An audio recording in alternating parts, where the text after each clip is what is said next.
Leaders exist solely to serve and enable those they are privileged to lead, and not vice versa.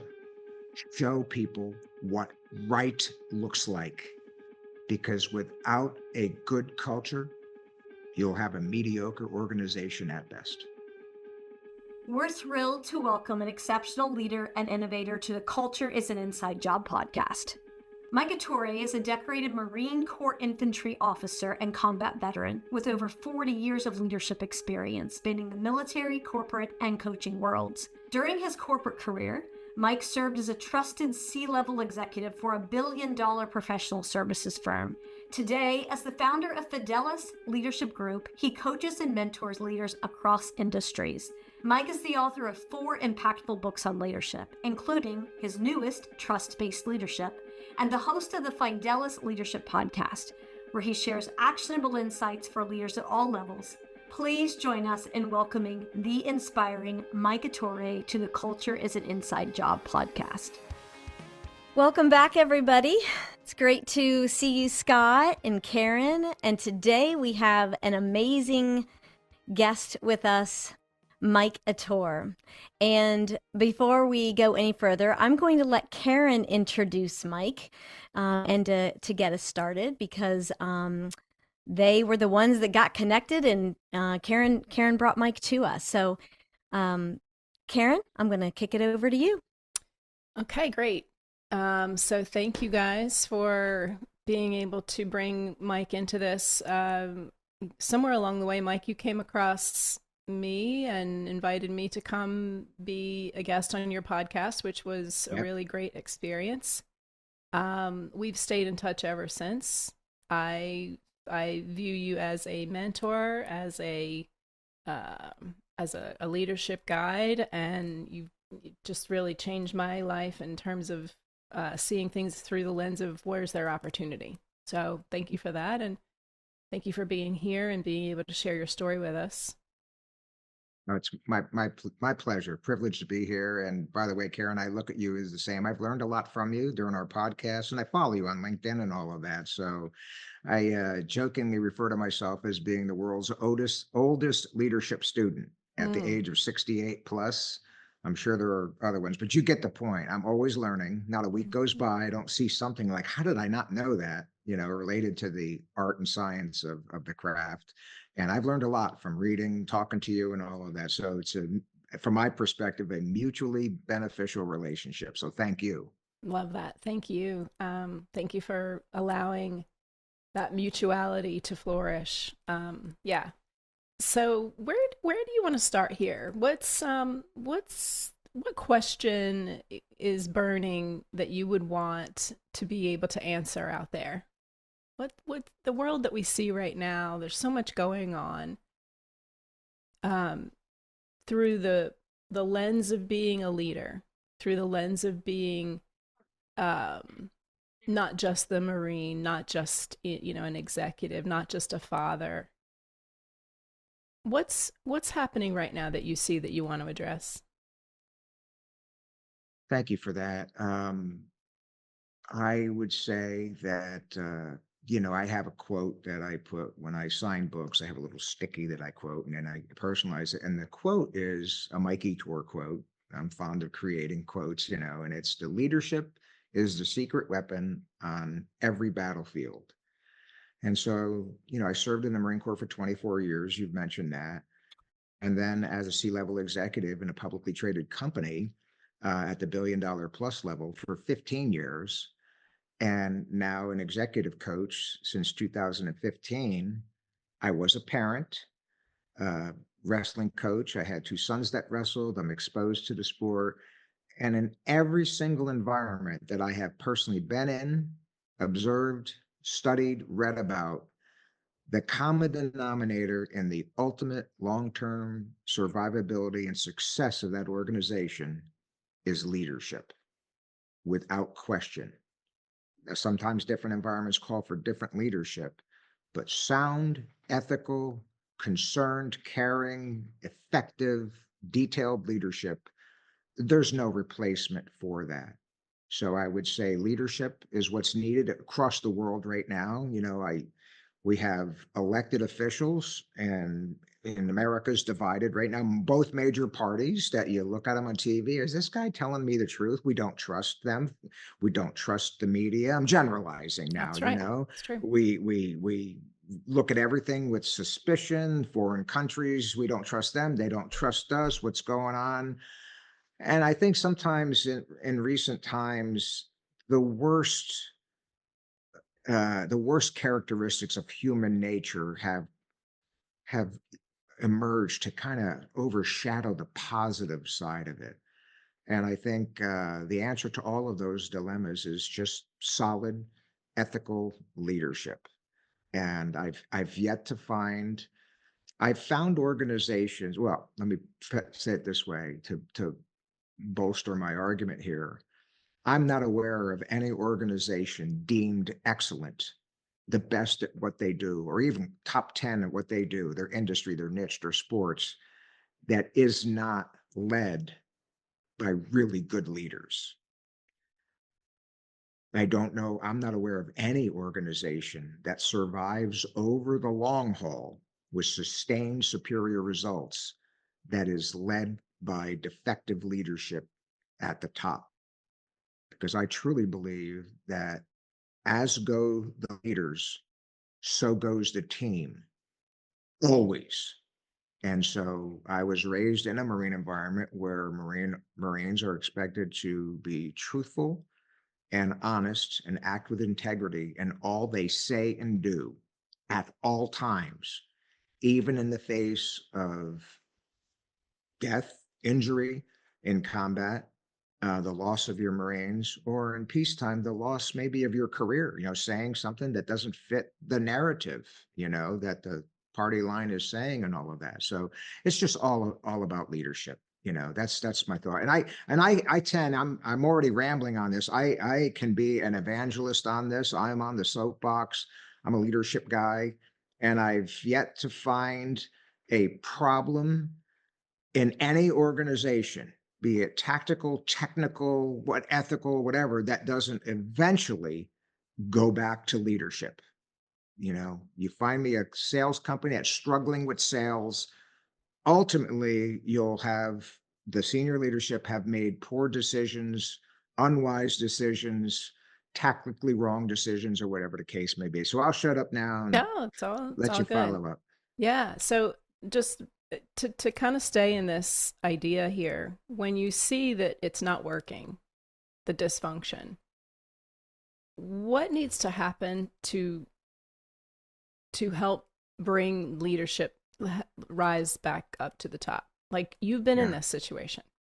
hmm Yeah, thank you. I think that, so let me ask you this. When I teach leadership, as I was taught, and I teach it, and I'll tell anybody to listen, my whole claim to fame was I left the Marine Corps after 24 years, joined corporate America, really didn't know anything about business, but I learned within weeks, I discovered within weeks that this leadership and organizational skills stuff that I knew applied 100%. So I'm telling you, and a lot of civilians, so to speak, are astounded by this when I say I led civilian men and women exactly like I led U.S. Marines. Exactly. Because, from the movies, you think, screaming and yelling and, demean. Now, that's that in boot camp. There's a whole lot of yelling going on in boot camp, when you're trying to make the grade and enter the organization. After that, I have actually found that the military is far more polite of a society than out here. Please, thank you. Would you please do this and all that? It's, it's just there. So, the bottom line is, aside from impeccable, rock solid, impeccable character and integrity, I think the next quality that is essential for any effective leader is humility. And it's that humility that enables a leader to look inward and say, am I the leader that you're expecting? Am I meeting the mark? Am I enabling you and equipping you guys for success? And, fellas, we're all trying hard, but guys and gals, our results just aren't that good. And so you have to have humility to look inward and be a brutal self-critic of yourself. and be willing to face the tough answers, and then be willing to ask tough questions and be willing to stomach the answers when they give them back. Am I a good leader for you? Am I giving you what you need? What more can I do for you? What's the one thing I can do today to help your life become better? Just, simple questions, not rocket science, but without that humility, I'm executive coach. I've dealt with leaders that would bring me in and say, Mike, you need to talk to my executive team. They're just not meeting the mark. And they have never said a single critical thing about themselves. And invariably in that situation, when I go in and talk to people, the main source of problems is the CEO himself. Mhm. And it's very delicate. They listen to me because I'm an old guy. A 50-year-old CEO is probably not going to listen to a 48-year-old executive coach. But I think I get the benefit of the doubt because I got the grandpa thing going on. It's like, okay, the old boy's been around. Let's at least see what he's got to say.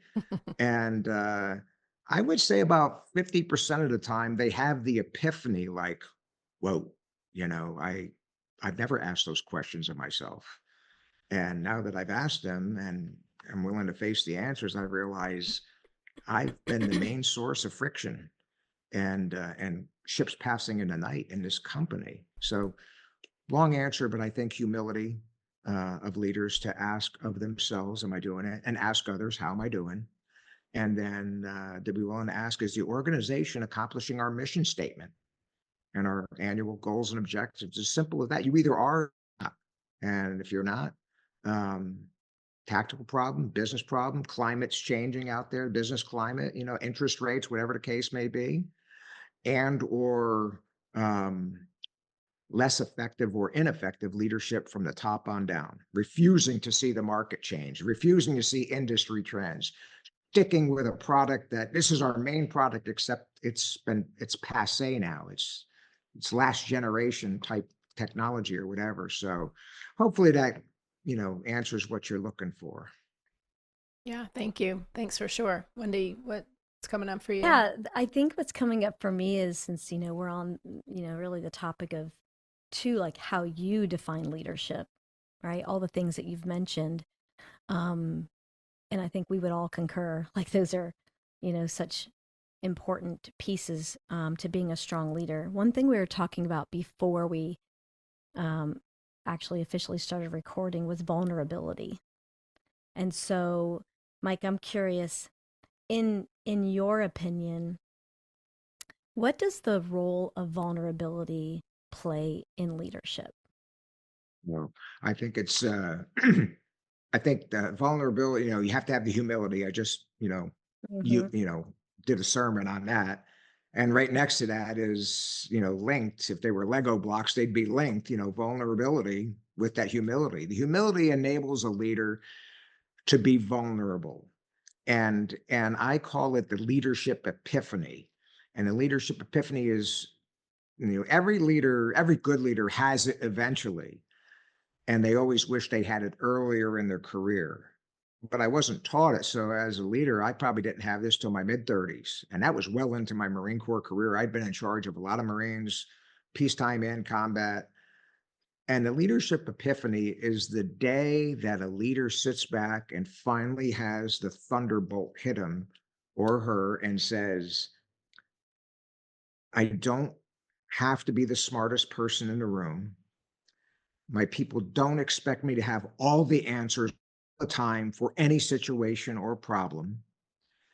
And saying things like, I don't know, and what do you recommend are seen as signs of strength in a leader, not weakness. Yeah. And the sooner that epiphany happens in a leader, that enables that, it puts gasoline on that humility and vulnerability.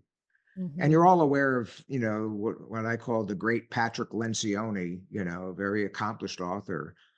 As you know, one of his main books is built around vulnerability, the willingness for a senior leader to go in and say, I am in charge. I am your leader. Mm-hmm. But I need your help. I can't do it without you. And on that particular issue, I don't know. I've not had any experience or training with it. So the best leaders The very best leaders are very vulnerable, and their ego is such to where they don't care.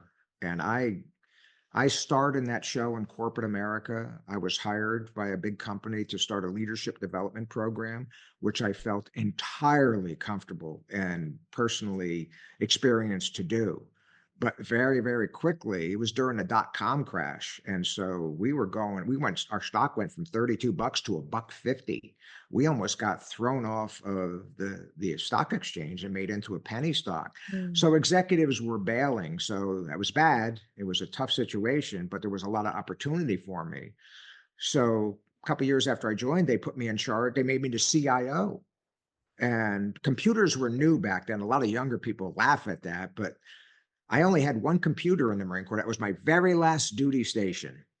And we really never used it. And I tell modern day Marines, I said, I never got an email from my boss. They're like, what? I said, yeah, it was brand new, and somehow we operated for 200 plus years without nagging emails and copying 48 people and requiring you to respond to 68 emails before noon and all of that. And they wish for those days, like, oh my God, it must have been so much easier then. I said, well, in a way, I didn't have that aggravation and all that. So my point is, I retired in 1998 as a Marine, and I wasn't really sure how to save a file. To show you how bad I was. And I'll bet you my entire last duty station, because we were dealing with a lot of classified material and stuff. So you don't really put that out on email anyway. You have the very strict protocols, I mean, you read these papers and they're in a binder with a lock on it. And if you go to the bathroom, you bring it to the bathroom with you, or you lock it up in a safe, and it's classified stuff.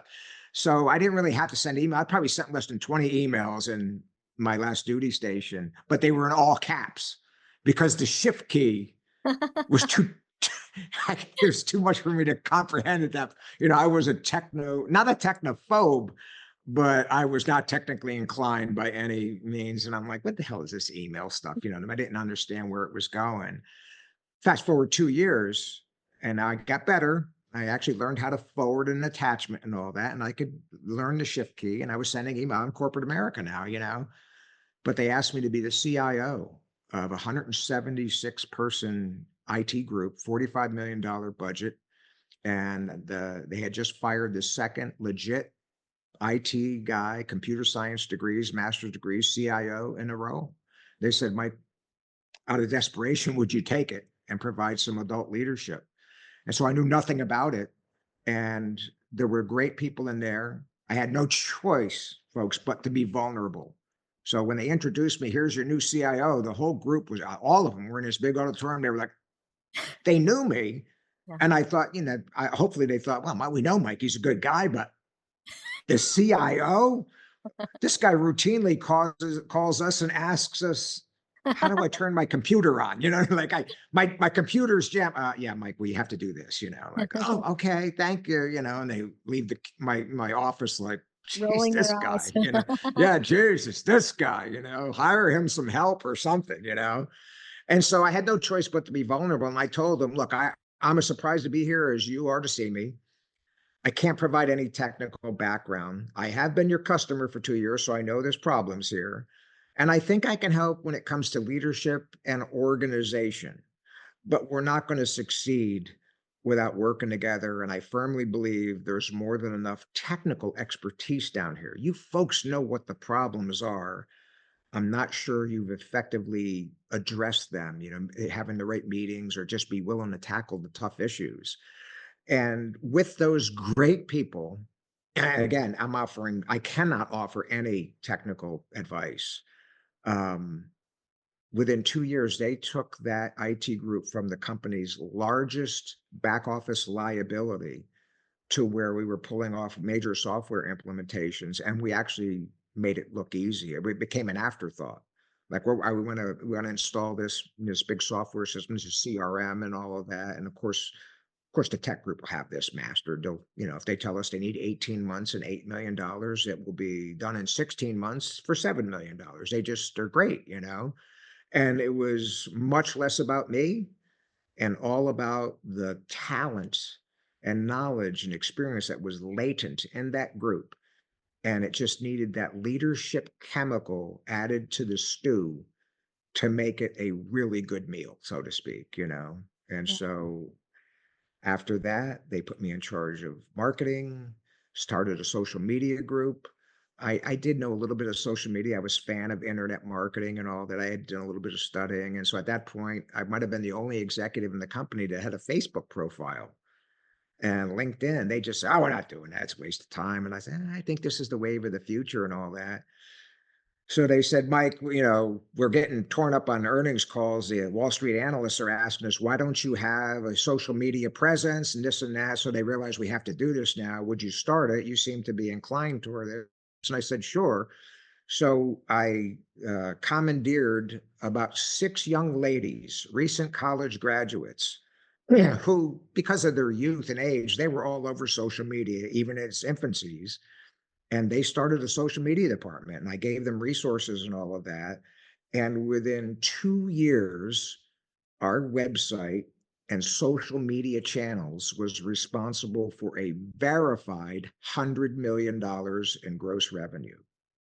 And again, I didn't do it. I just did what any good leader did. I assembled a good team and enabled and equipped them.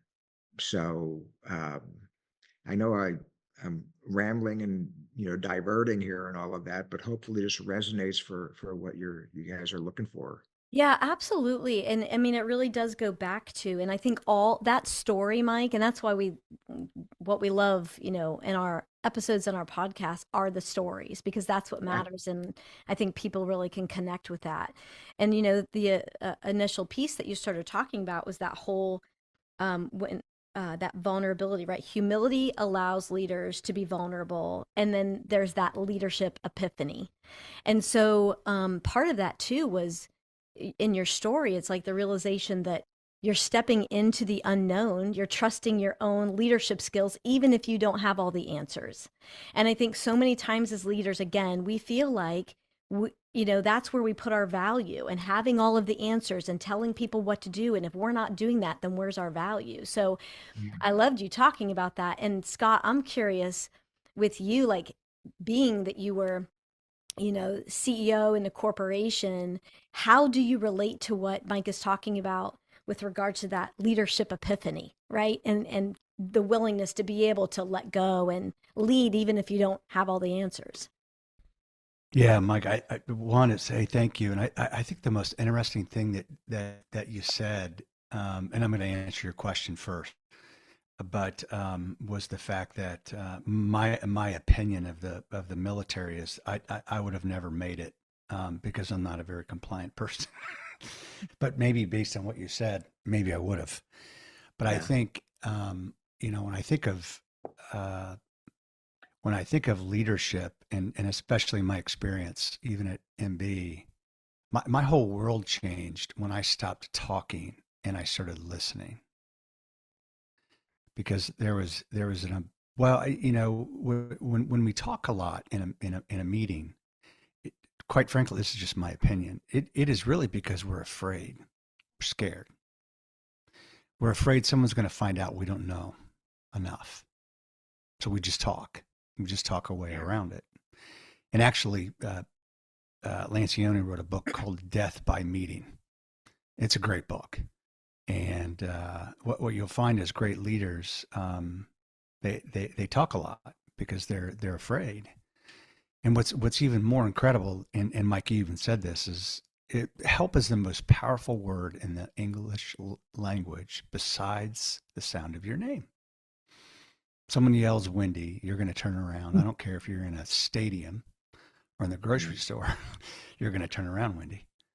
And if someone yells help, you're going to do the same thing. You're going to turn around. And if you're in a meeting and someone says, I need your help, everyone leans into that because everyone wants to help.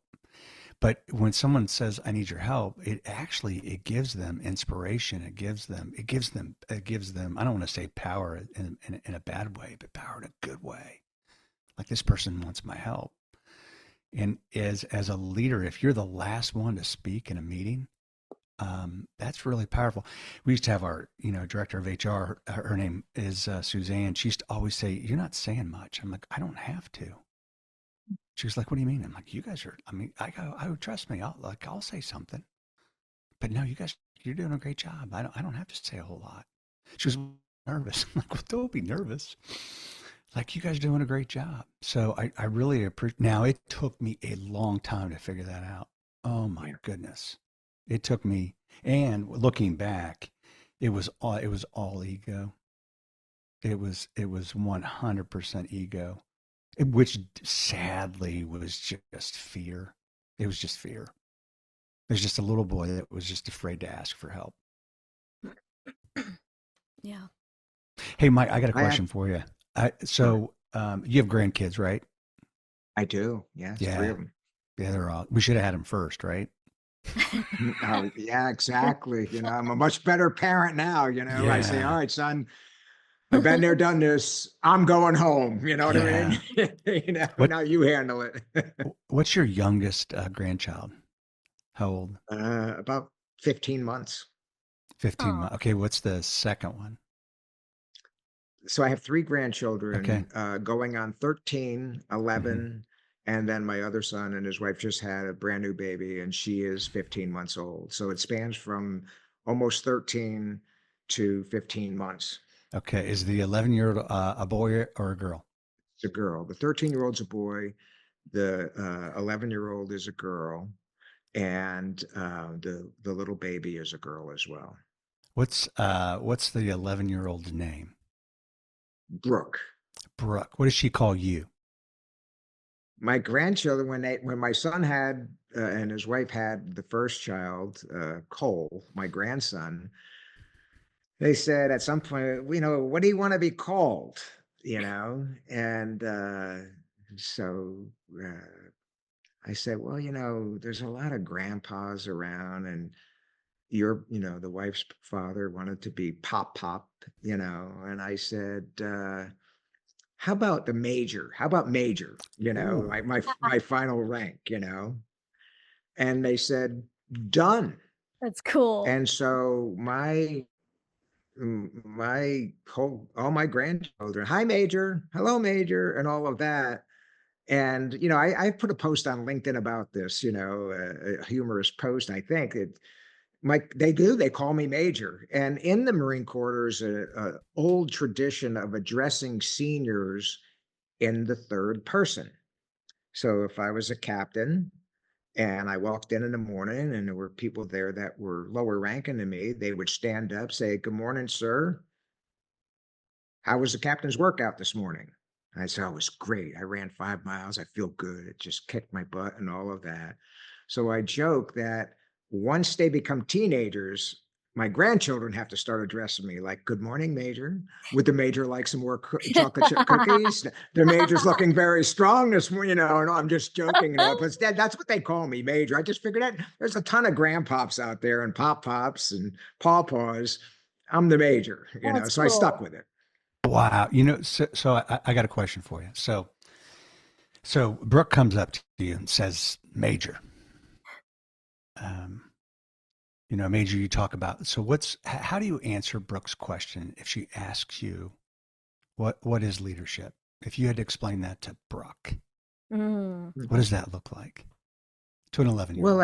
at her age, I love the current the STEM initiative for women. I think women, traditionally, and ladies, you probably know more about this than me. Traditionally, women just automatically diverted themselves from science and engineering careers and all that because just I don't know why, but it was a fact. So I think I would tell her, well, Brooke, great question. First thing I want to let you know is uh, man or woman uh, can be good leaders. You don't have to be 6 foot tall. You don't have to be big, strong guy, a Marine or whatever. And I told her some of the best leaders I ever saw were women who were tiny physically, but boy, did they control the room, and there was no doubt who was in charge of that organization. They were really good. So I would tell her, if you're thinking about going that direction, you can be a leader.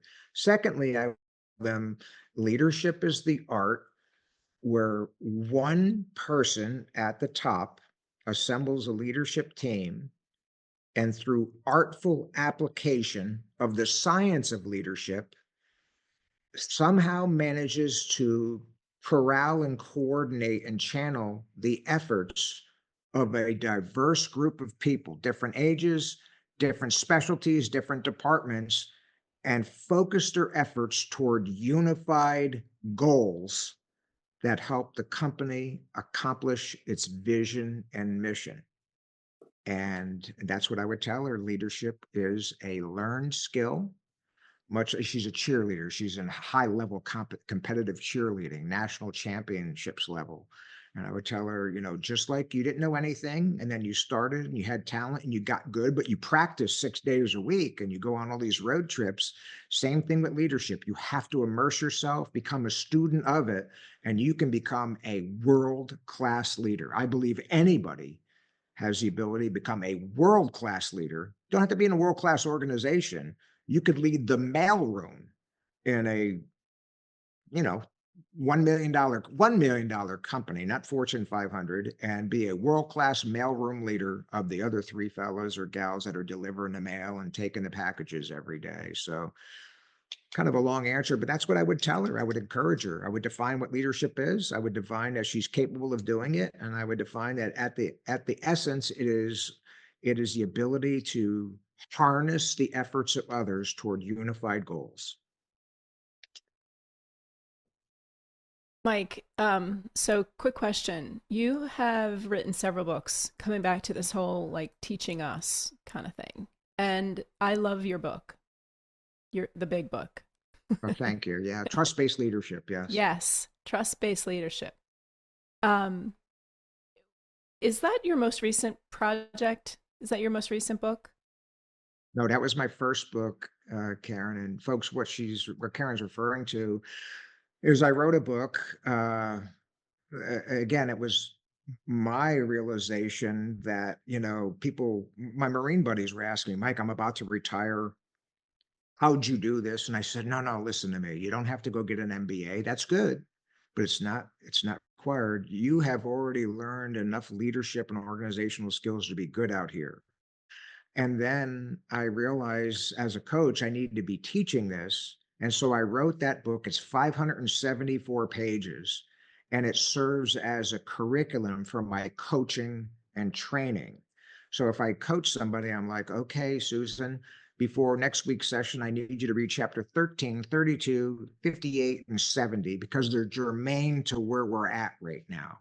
It's a very, very big book. And in the hands of people like you, I think you could open up the table of content and say, I could use this as a leadership curriculum in my company if we want to start our own in-house leadership development group. And I am aware of people doing that. And I love that. If you can't hire me and you don't want to spend the money and to bring Mike on board, buy the book and have people read a chapter every week and have a discussion period about it, and all of that. And I'm aware of a good number of companies doing that.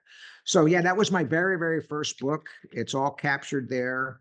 And, before as we've discussed, I think before we went live, I am a cancer patient and I'm going to be one for life. And I live my life in 90-day sprints now. Every 90 days, I get a battery of tests to see what's going on. And it's not for the faint of heart.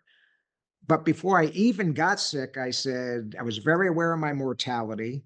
I was vain enough to think that I had a message that should survive me for the ages. And I think that I had a natural aptitude for leadership that was fueled by the Marine Corps and my early leaders.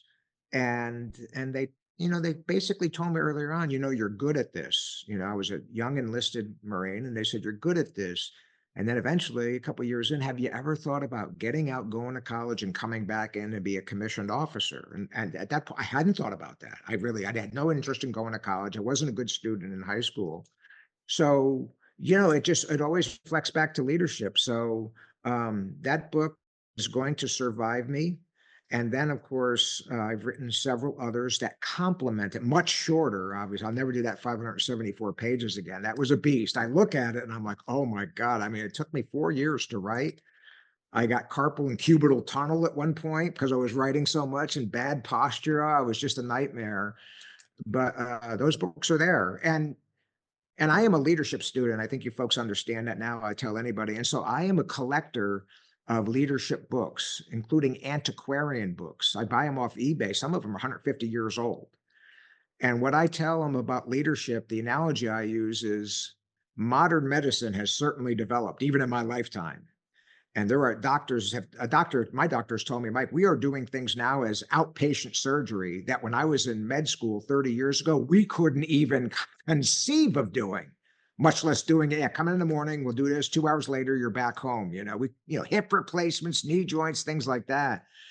And what I tell people is medicine has changed, but the doctors of today in medical school study the same skeleton, muscles, nervous system, basic human anatomy as in Michelangelo's drawings of 1,000 or 2 years ago.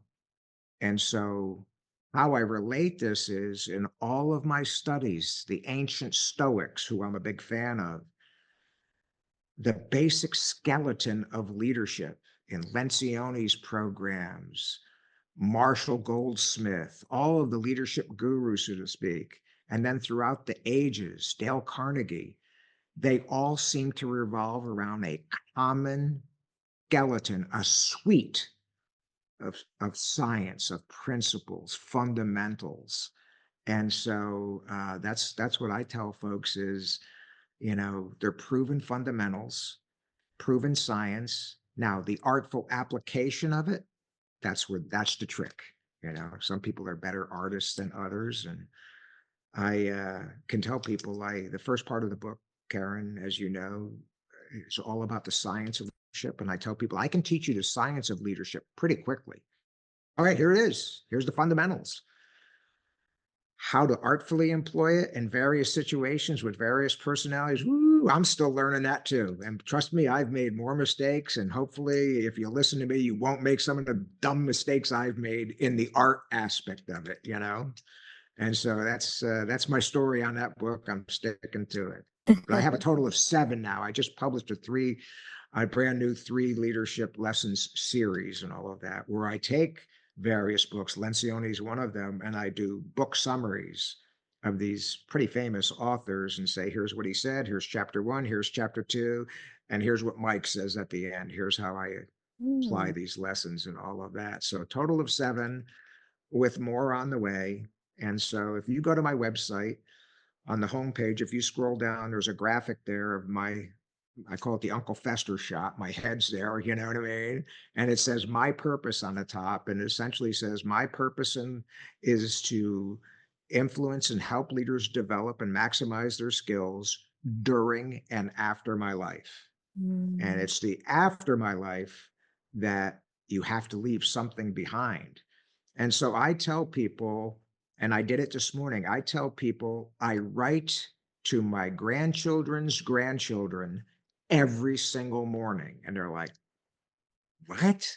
I said, yes, I write every morning and I write something for my grandchildren's grandchildren. They said, well, how many grandchildren you have? 3. What are their ages? They don't get it. I said, no, listen to me. I am vain enough to think that the content that I'm leaving behind are evergreen lessons, and that whatever the internet's going to look like 500 years from now, I hope that somebody finds me and says, look, whoa, look at this guy. A whole lot of what he says is still relevant because we're still dealing with human beings. And who knows what the world is going to look like, what society is going to look like. But my belief is human nature has never and will never change. The 7 deadly sins, all of that stuff, it's human nature. And so if we're dealing with human beings, being able to artfully apply the science of it, I don't think is ever going to go out. Now, the managerial side of it, technology, and now working with remote audiences and things like remote workforce, that will change greatly. And so the management techniques of even 10, 15, 20 years ago, many of them are legit. Many of them are passé. They won't work anymore. So on one side, you have to be fairly consistent. On the other side, you have to have an open mind, open book. How do I do this effectively? You have to be nimble-minded. I find that's difficult, that right brain, left brain kind of thing. It's not a common trait in many individuals, I think, including leaders. But the best leaders manage to have a foot firmly planted in both hemispheres, so to speak. Yeah. So let's go back to your website again, and how can people find you? It's fidelisleadership.com. Those that know the Marine Corps know that our motto is Semper Fidelis, and Semper Fidelis is Latin for always faithful. So I get contacted quite frequently saying, yeah, as soon as I saw Fidelis Leadership Group right behind me, I knew this guy was a Marine. My dad was a Marine, and he had a license plate that said Semper Fidelis on it. So, I lean heavily on my Marine background. And fortunately for me, and as all you folks know, and I'm not denigrating them. I say there are leadership experts and expert leaders, and the leadership experts are the academicians, the people that have PhDs. They have studied leadership. They know all this stuff and blah blah blah, and they write a lot of books. And I've read them all, and I've learned greatly from them. But if you peel back and look at their actual leadership experience, some of them have actually never served in a leadership role except being the CEO of their own company now, their own big consulting company, which is good, but they didn't come up through the ranks, so to speak, but they're very valuable. So I tell people I have 2 graduate degrees, but I don't consider myself a leadership expert. If someone says, "What do you think about Maslow's hierarchy?" and this study and all of that, I say, "Yeah, I have heard of it. I'm not well versed on it." A leadership expert would say, "Oh yeah, it was studied done 1935, and here was the results." And I don't begrudge that at all. They're very, very valuable. What I tell people is I'm not a leadership expert, but I do consider myself an expert leader. And they're like, "Oh, bold statement. What do you mean?" I said, "I know enough at this point that I truly believe that you can put me in charge of any organization and with anything about it, no experience, but because I know what questions to ask that can bring out the talent and experience and recommendations of those in the group, that I think my harshest critics would say after a few months, I got to admit, I don't know. I wasn't a fan of this. This didn't make sense to me, but he's asking good questions. And we are doing things now that we just couldn't convince the other guy to even consider, much less address." And so, I boldly say, General Motors is never calling me, but if they did, I'd take the job. I'd take the CEO job, and even a fine company that's just kicking butt right now, I think I can go in and in the short term, ask 3 big questions. All right, folks, I don't know this industry. You do. So tell me, I want to know, what should we start doing? What should we stop doing? And what should we do differently? And then, to your point, just sit back and shut up and listen. Yeah. And they almost always have all of the answers and suggestions. I'm like, well, that one right there, it's common sense to me. What do you folks think? They're all like, we should do it. I'm like, am I missing something? Is there any reason why we shouldn't do this? No, I'm like, done, make it happen. And I'm fully equipped to do that, And so the difference between the leadership expert and the expert leader. And now there are some that have managed to pull off both. But anyway, I draw that distinction. I am not belittling academia. I have learned so much from these folks and all of that. But sometimes when I'm on my podcast, I have interviewed New York Times bestsellers, really accomplished leadership gurus. And I'm fortunate enough, I think they gave me let's help a veteran out. This is when I had like 3 podcast episodes out there. They didn't know me. And they're like, well, let's give the guy a shot. And so I was just impressed by this guy from the Wharton School of Business, New York Times bestseller, leadership guru. He's on Oprah and stuff. He's going to talk to me. And there are times when I see we're going face to face, and I think he's coming in saying, I'm going to share my knowledge with this guy. And he does. And I really get it. But I think at some point, it's interesting to see the look on their face when I start talking. And I'm like, and I think they're thinking, this guy's got some experiences that I don't. Yeah. And he's had a lot of hands-on leadership experience that I have not. And then they start asking me questions. I've actually made some lifelong friends of these men and women, just a high level of mutual respect. And so I don't say that to belittle them or to puff me up. I just think it's reality, you know. And I think all of us as leaders have had another epiphany every now and then. We sat back and our initial impression of somebody was just kind of lukewarm. And then 2 months, 2 years, or 20 years in, you realize that person has had a profound impact upon me, my leadership, my whole demeanor, and this company. And she doesn't even have a leadership role. She just is a huge influencer. And so I've learned never to judge the book by the cover. Love that. Yeah, thank you. Thank you for giving us some great things to consider. Yeah, any thoughts? I have a couple of things, but questions? Scott, let me lean Yeah. into you first. Maybe I can wrap us up. Mike, I just, I appreciate one is, hey, thank you for your service and giving back to, me and my family and my grandchildren and the protection that you gave this country. So, and the gift that you gave the people that served next to you and then the generations ahead of you. I can tell that you impacted a lot of Marines, and your impact. I think you call it the core. Is that what you call it, or not? Oh, yeah. Okay, so I'm not. I don't want to say something that No, I understand. Yeah. but I can certainly tell that your fingerprints are there, and that there are people that, as you say, there's a legacy of Mike. So I'm just grateful for that, and I'm grateful for your words, and so and your grandkids are lucky.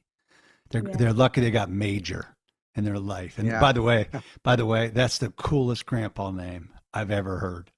It is cool. Thank you. And I do want to add one thing to earlier comment, because I think it's a really good lesson that I pass on. And I think there was a question in a cheat sheet that you gave me, and we haven't talked about it, but I want to cover it. If you'd say, Mike, what's the one thing you wish you had become better at earlier? I would agree with Scott.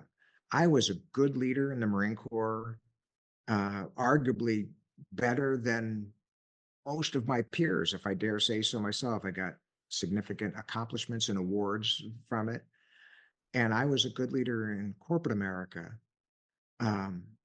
But the one thing I wish I had gotten better at earlier was listening.